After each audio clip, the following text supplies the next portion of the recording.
Le 3 septembre 2015 marque le 70e anniversaire de la victoire de la guerre de résistance chinoise contre l'agression japonaise et de la guerre mondiale antifasciste. La République populaire de Chine a organisé pour la première fois un défilé militaire en l'honneur de cette grande victoire. 同志们、朋友们，70年前的今天，中国人民经过长达14年艰苦卓绝的斗争，取得了中国人民抗日战争的伟大胜利，宣告了世界反法西斯战争的完全胜利。和平的阳光再次普照大地。 La guerre de résistance chinoise contre l'agression japonaise engagea toute la nation chinoise et le PCC fut le pilier du peuple dans cette guerre.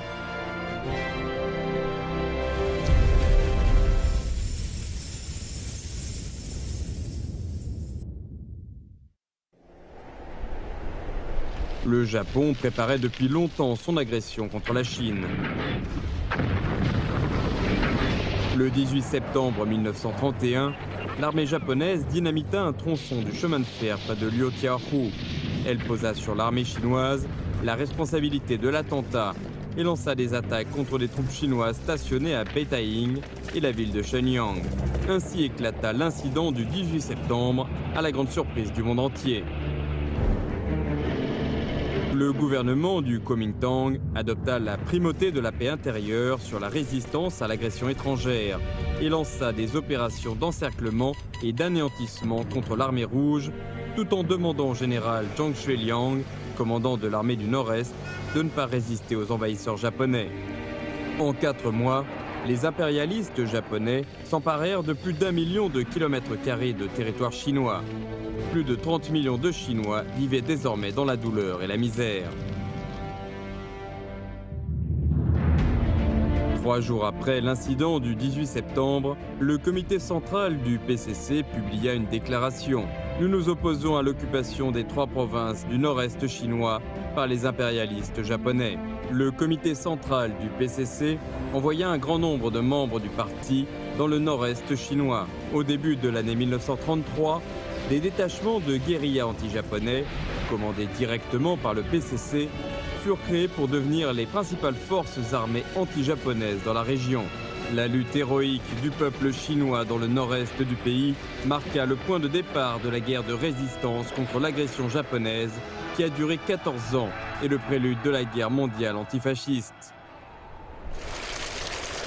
Le 23 février 1940, au bout d'une quarantaine de jours d'encerclement et de poursuites par des troupes japonaises, le commandant en chef et commissaire politique de la première armée de route de l'armée de coalition anti-japonaise du Nord-Est, Yang Jingyu, qui se battait sur le front depuis 8 ans, tomba en héros. Incapables de comprendre la source de la combativité de Yang Jingyu, les Japonais ordonnèrent une autopsie. En ouvrant son estomac, ils ne trouvèrent que des morceaux d'écorce de bois, de coton, des brins d'herbe et pas un seul grain de riz.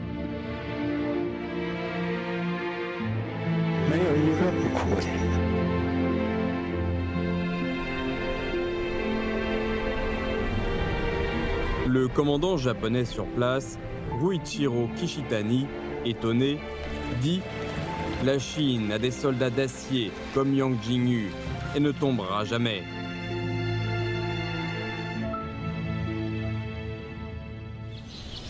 En 1935, une équipe de tournage dirigée par le PCC enregistra ici La Marche des volontaires, la bande originale du film Les Enfants de Chine.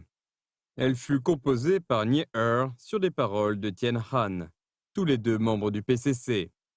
Cette chanson met en avant l'allure vaillante des Chinois qui défendent la patrie au prix de leur vie et constitue un chef-d'œuvre du patriotisme.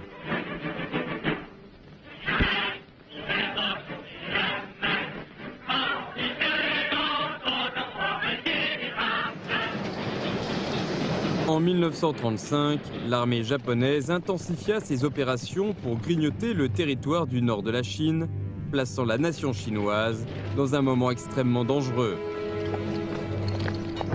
En décembre 1935, le comité central du PCC tint une réunion élargie à Huayabu, dans le nord du Shanxi, établissant la stratégie fondamentale du parti consistant à mettre en place un vaste front uni national contre l'agression japonaise. Face au compromis incessant du gouvernement du Kuomintang devant les envahisseurs japonais, les étudiants de Beiping crièrent donc au désespoir. Le nord de la Chine est tellement grand, mais on ne peut même pas y mettre un pupitre tranquillement. Sous l'égide du PCC, ils tinrent une manifestation de grande ampleur contre l'agression japonaise le 9 décembre 1935. Le mouvement se développa rapidement dans l'ensemble du pays.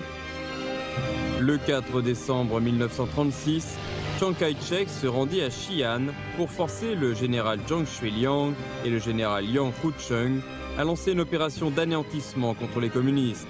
Les deux commandants répondirent par une mutinerie le 12 décembre. Ils retinrent en otage Chiang Kai-shek et envoyèrent un message à toute la nation, demandant de cesser la guerre civile et de lutter ensemble contre l'agression japonaise. Pour les intérêts de la nation, le PCC définit alors la politique du règlement pacifique de l'incident de Xi'an. Zhou Enlai se rendit à Xi'an à la tête d'une délégation pour se joindre aux efforts de Zhang Shuiliang et Yang Hucheng. À l'issue des négociations, Chiang Kai-shek fut obligé de s'engager à arrêter les tentatives d'anéantir les communistes et à s'allier avec l'armée rouge pour résister à l'agression japonaise. La guerre civile de 10 ans se terminait provisoirement. Le 7 juillet 1937, les troupes japonaises lancèrent la guerre pour envahir la Chine en bombardant la ville de Wanping et en attaquant au pont Marco Polo dans la banlieue de Beijing. L'incident du pont Marco Polo poussa toute la nation chinoise à s'engager dans la guerre contre l'agression japonaise, faisant de la Chine le théâtre principal de la guerre mondiale antifasciste dans l'Orient. Le comité central du PCC envoya un message à toute la nation appelant à construire la grande muraille du Front uni national pour résister à l'agression japonaise.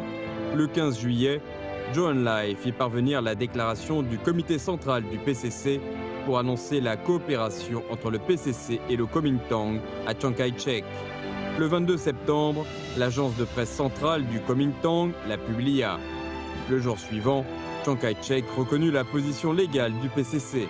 Le Front uni national contre l'agression japonaise, basé sur la deuxième coopération PCC-Kuomintang, s'était ainsi formé.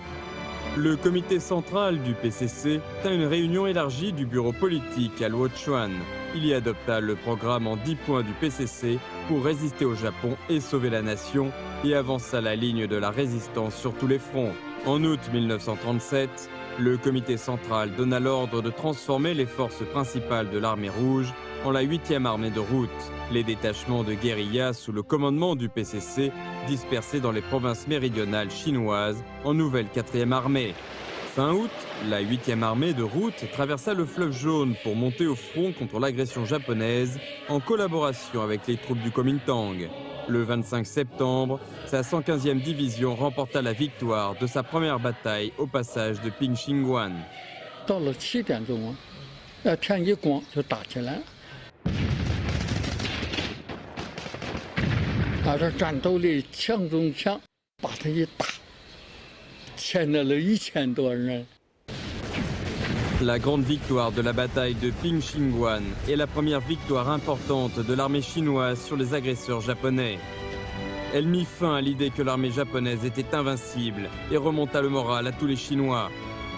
Par la suite, la 8e armée de route gagna successivement des batailles au passage de Yanmenguan et à l'aéroport de Yangmingbu de l'armée japonaise. Au début de la guerre de résistance contre l'agression japonaise, les troupes du Kuomintang bataillèrent à Beiping-Tianjin, Shanghai, Shinko, Suzhou et Wuhan et remportèrent la bataille de Taizhong. Ces opérations rendirent impossible le plan japonais d'anéantir la Chine en 3 mois. À cause d'une stratégie inadaptée, les troupes du Kuomintang ne cessaient de reculer. Après avoir essuyé échec sur échec devant des offensives des envahisseurs japonais. Une grande partie du territoire chinois était tombée aux mains des impérialistes japonais. Le 13 décembre 1937, Nanjing fut prise par l'armée japonaise. Plus de 300 000 civils et militaires chinois désarmés y furent massacrés. Le massacre de Nanjing est un crime contre l'humanité et une des pages les plus sombres de l'histoire humaine.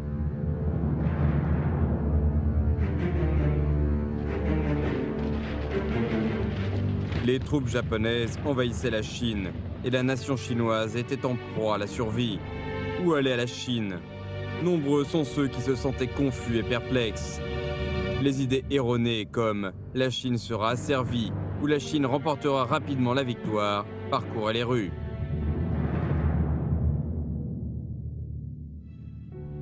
La Chine sera-t-elle asservie? La réponse est non, elle ne le sera pas, et la victoire finale lui reviendra. La Chine pourra-t-elle vaincre rapidement? La réponse est non, elle ne le pourra pas. La guerre de résistance sera une guerre prolongée. Voici les conclusions que Mao Zedong fit dans son discours « La guerre prolongée », prononcé du 26 mai au 3 juin 1938. Mao Zedong écrivit et publia des œuvres militaires, telles les problèmes stratégiques de la guerre de guérilla contre les envahisseurs japonais et la guerre prolongée. Il prédit l'existence de 3 étapes dans la guerre de résistance contre l'agression japonaise: la défense, la stabilisation et la contre-offensive, en soulignant que les soldats et le peuple étaient le fondement de la victoire. Ces conclusions permettaient d'avoir une idée claire sur le développement et l'avenir de la guerre de résistance et donnèrent confiance à la nation chinoise. Elles constituaient les principes directeurs stratégiques pour l'ensemble du pays.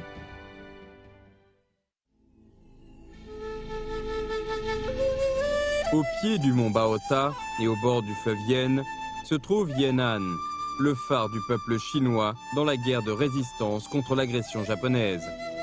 D'innombrables jeunes y sont venus avec leurs nobles idéaux. En octobre 1938, les villes de Guangzhou et Wuhan étaient tombées l'une après l'autre dans les mains de l'armée japonaise. La guerre de résistance était entrée en phase de stabilisation stratégique. Quand les troupes du Kuomintang se retirèrent des fronts, la 8e armée de route et la nouvelle 4e armée avancèrent vers les zones occupées pour y mener des combats.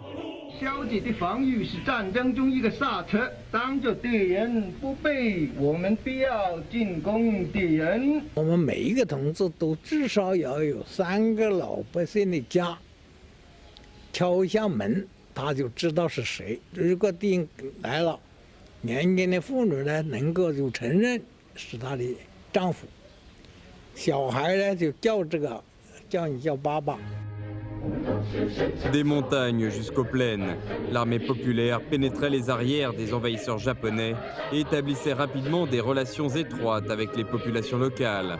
Avec la guerre de guérilla, les arrières des envahisseurs japonais devenaient progressivement le théâtre principal de la guerre de résistance. Le 7 novembre 1939, la 8e armée de route a tué dans une embuscade un célèbre général japonais, le lieutenant-général Norihide Abe, de même que 900 soldats japonais.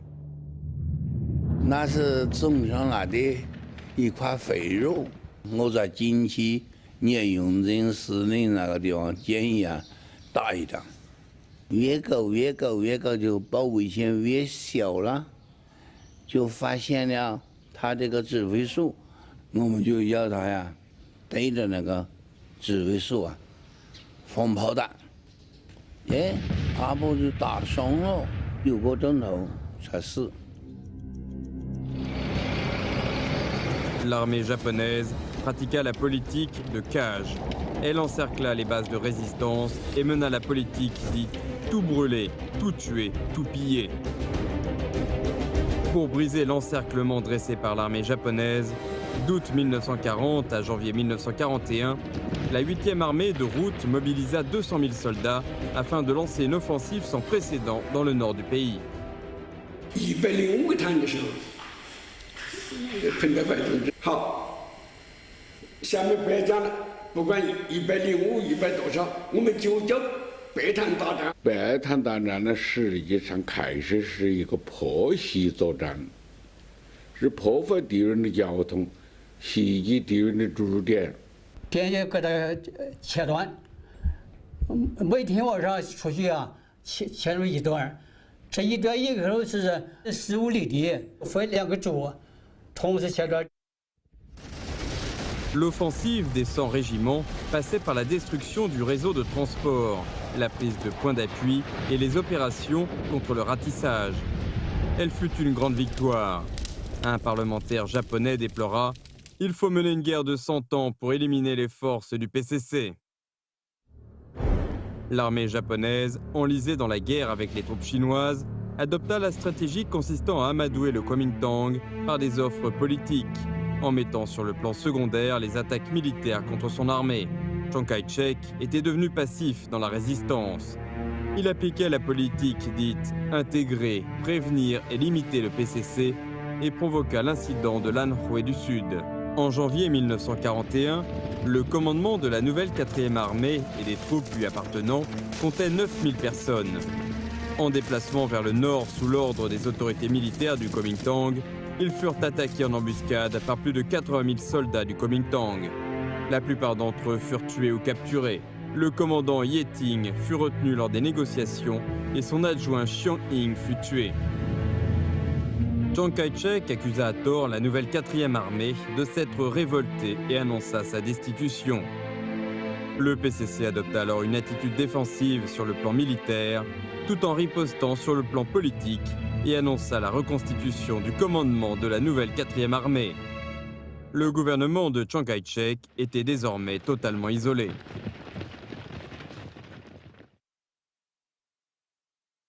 Dans le nord de la Chine, le 25 mai 1942, l'armée japonaise crée un détachement spécial de tueurs habillés en civil. Sous le couvert des forces principales, ils lancèrent une attaque surprise au QG de la 8e armée de route. Le chef adjoint de l'état-major général, Zhuo Chuan, demanda à Peng Dehuai de partir en premier. Ensuite, il conduisit une équipe pour percer la ligne de blocus du Nord. Il tomba en héros sous les bombardements japonais.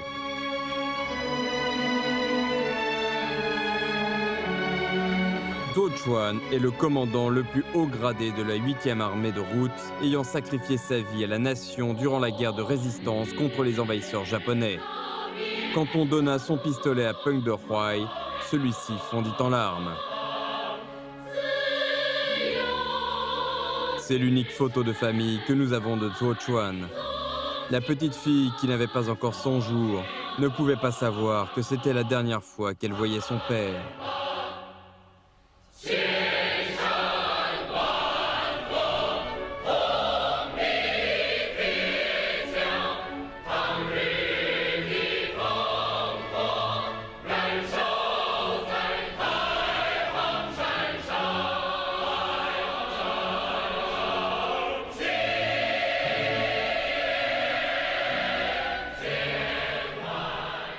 Au centre du pays, la nouvelle 4e armée luttait contre le ratissage, le vidage des bourgs et le grignotage des troupes japonaises.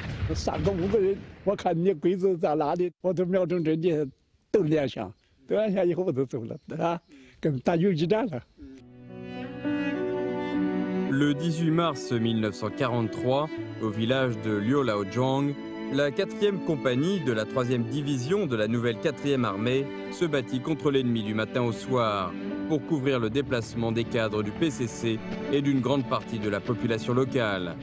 Le soir, les soldats n'avaient plus de munitions. Le chef de compagnie, Bai Se-tsai, donna l'ordre de se battre contre l'ennemi au sabre. Les 82 soldats courageux ont tous trouvé la mort. Les villageois sortirent leur couverture pour mettre en bière ces héros et leur construisirent une grande tombe. Le village de Liu-Laozhuang choisit 82 garçons afin qu'ils forment une nouvelle 4e compagnie. On l'appela aussi la compagnie de Liu-Laozhuang.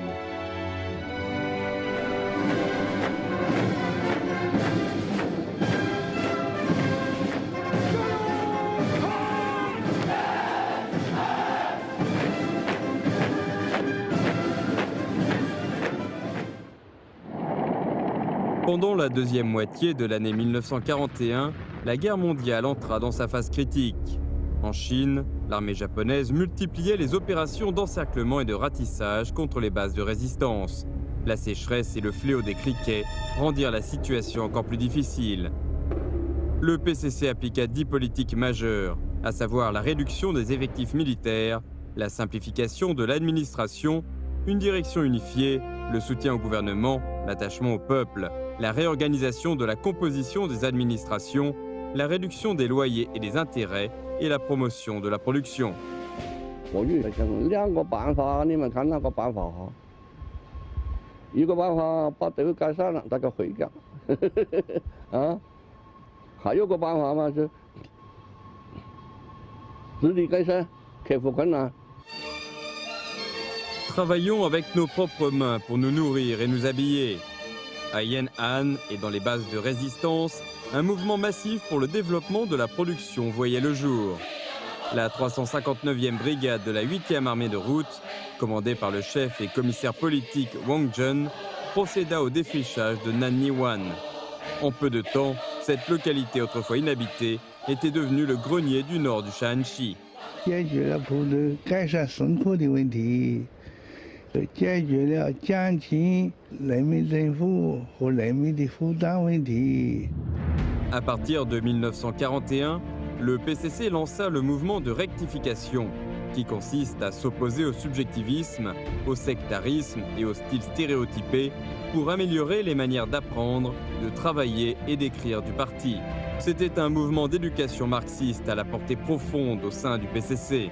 Il joue un rôle important dans l'unification de tous les membres sur les plans idéologiques, politiques et en matière de travail, et dans l'obtention de la victoire finale de la guerre de résistance contre l'agression japonaise. En avril 1945, le 7e congrès national du PCC se tint à Yangjialing. Lors du congrès, Mao Zedong soumit un rapport politique intitulé « Le gouvernement de coalition ». Zhu De fit un rapport militaire intitulé « Le théâtre de la région libérée ». Liu Shaoqi écrivit le rapport sur la prévision des statuts du PCC et Zhou Enlai prononça le discours « Le Front uni ». Le 7e congrès national avança la ligne politique du PCC, soit mobiliser les masses, accroître les forces populaires sous la direction du PCC, vaincre les envahisseurs japonais, libérer toute la nation et construire une Chine de démocratie nouvelle. Il mit en évidence les 3 styles de travail à faire prévaloir au sein du PCC, à savoir assimiler la théorie dans la pratique, entretenir les liens étroits avec le peuple, pratiquer la critique et l'autocritique. Il adopta les nouveaux statuts du PCC et confirma la place de la pensée de Mao Zedong en tant qu'idéologie directrice du parti. Son premier plénum élit Mao Zedong, Zhu De, Liu Shaoqi, Zhou Enlai et Zheng Bishi comme membres du secrétariat du comité central et Mao Zedong en tant que président du comité central. Le 7e congrès national resta dans les annales du PCC comme un congrès d'union et de victoire. Pendant la première moitié de l'année 1945, la guerre mondiale antifasciste était entrée dans la phase de la victoire définitive. Le 9 août 1945, l'armée rouge de l'Union soviétique était arrivée au nord-est de la Chine pour lutter côte à côte avec les Chinois. Le président Mao Zedong publia la déclaration « La dernière bataille contre les envahisseurs japonais ». Les bases de résistance lancèrent une contre-offensive sur les troupes japonaises et libérèrent une grande partie du territoire chinois.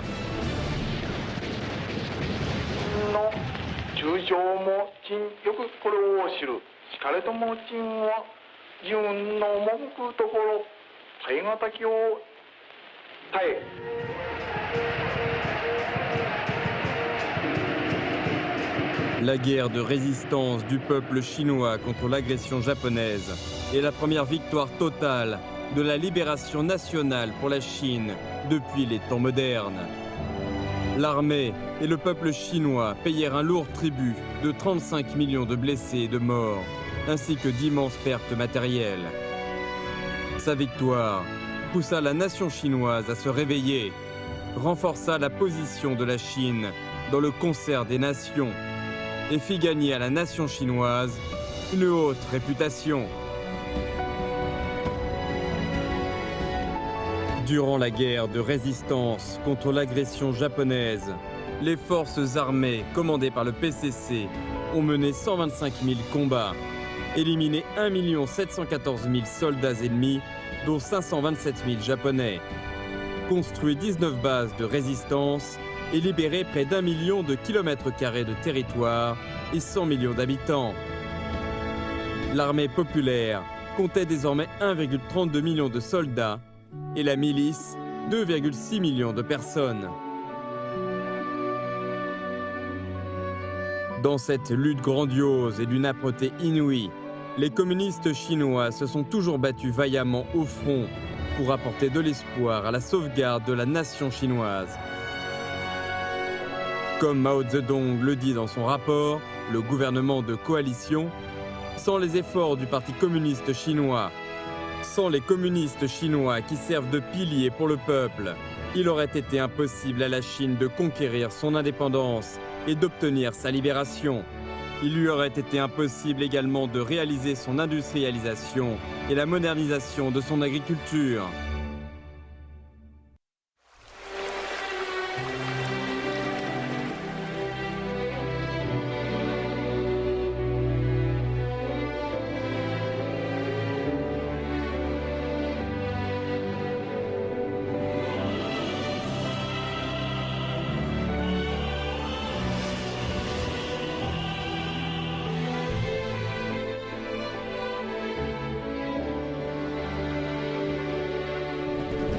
从长夜到日出，走过千山万水的路，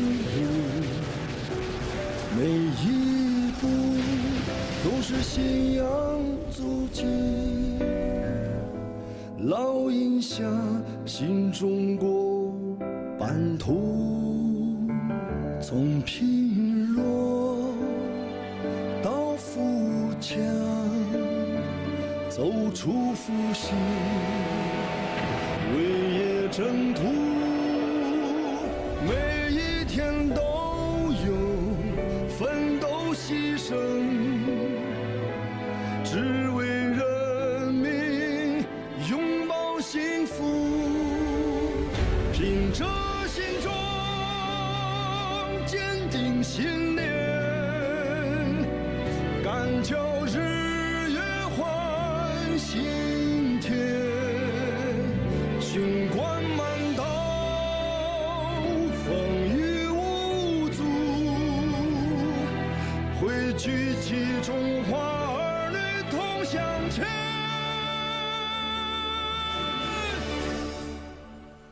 从贫弱到富强，走出复兴，为业征途，每一天都